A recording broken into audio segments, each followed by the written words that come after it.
My story is a little different from what we've heard, and it is that we are in the midst of a great transformation.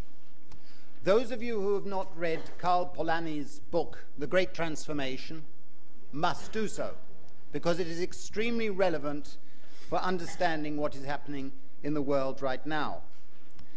Now, his story was that in the 19th century, there was a concerted attempt to create a market society in which national labor markets were key.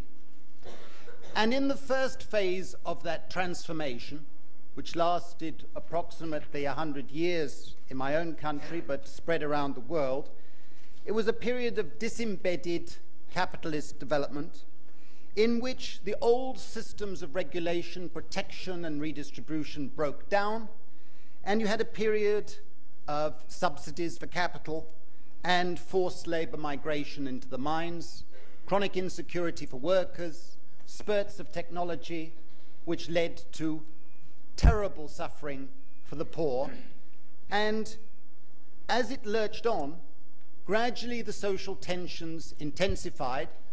So you had a period of what is commonly called terrorism, when anarchism and various forms of social protest were very prominent, and anyone who studies the history of the period could testify.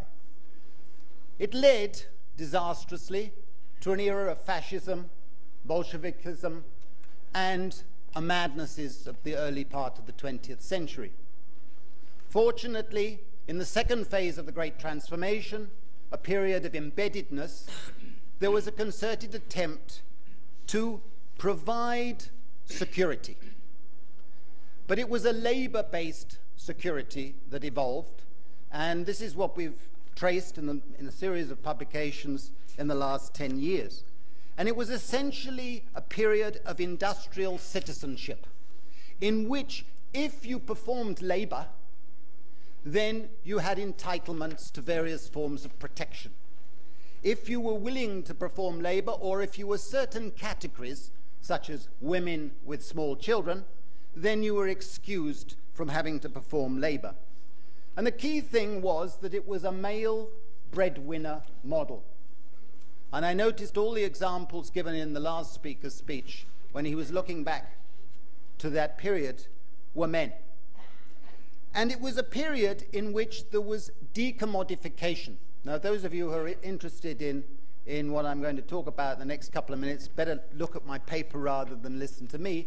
But the essence of it was that there was a shift away from money wages to enterprise benefits and state benefits, so that the composition of what I call social income, your total income, that came from non-wage forms, steadily rose.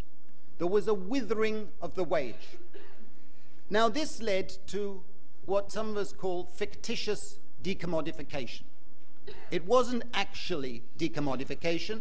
It was a period in which, as long as you performed labor, you got these non-labor forms of benefits. Now, what has happened since then is that that period broke down. And it's no use atavistically looking back and think we're going to recreate that period, because it won't come back, and there are lots of reasons for not wanting it to come back.